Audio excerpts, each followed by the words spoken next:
نلتقي من جديد أيها الأصدقاء بدرس جميل ومفيد وجديد، وهو صناعة دالة.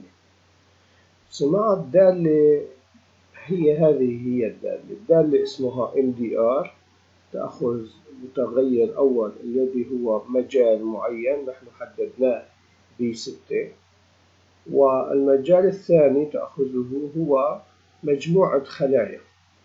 ماذا نستفيد من هذه الدالة؟ هذه الدالة القسم الأول منها عندما حددنا B6 تذهب إلى B6 وتحفظ بذاكرتها لون خلفية B6.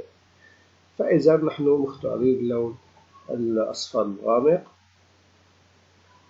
أما المجال الثاني هو مجموعة الخلايا التي سوف تذهب إليها خلية خلية عن طريق حلقة، وتتأكد من الخلايا لها نفس لون الخلفية تجمع. فإذا هي خلية جمع، هي دالة جمع.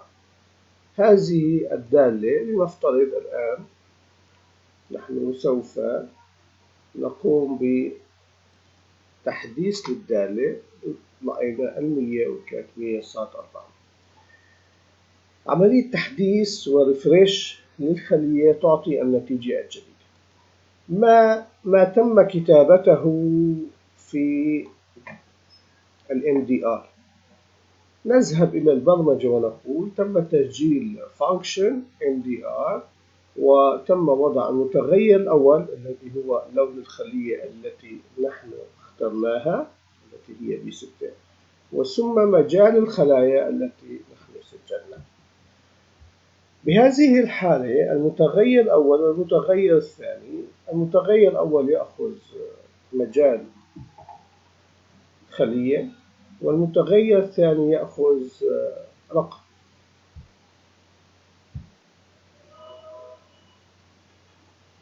نحن الآن لدينا متغيرين. هذه المتغيرين، المتغير الأول الذي هو يأخذ لون رقم يعالج ليعرف اللون الذي نحن اخترناه. يقول هذا المتغير أنني سوف أذهب إلى ما أنت حددته B6 وأرى ما هو اللون الذي تم اختياره. تحتفظ بالذاكرة. نبدأ بالحلقة التي تقول كل الخلايا الموجودة في المجال الثاني. فإذا سوف الحلقة تذهب وتبحث خلية خلية إلى أن ينتهي المجال، ويقول في بداية الحلقة إذا الخلية التي تم تحديدها لونها يساوي المتغير التي احتفظنا بلون الخلفية، ماذا سوف يعمل؟ إذن يدخل داخل الإف. إذا لم يساوي ينتقل إلى end if وتبدأ الحلقة بخطوة جديدة.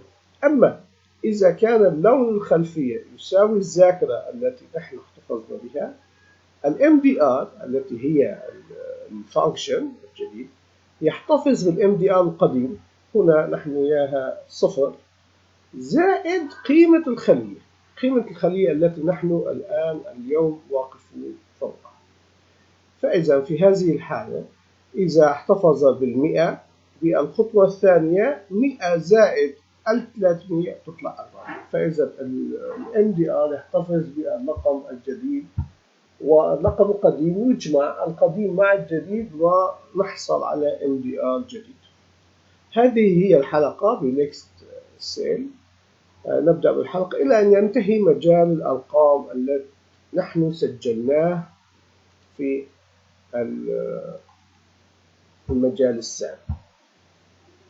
انتهت البرمجة. لنرى الخطوات التنفيذية ماذا سوف يتم.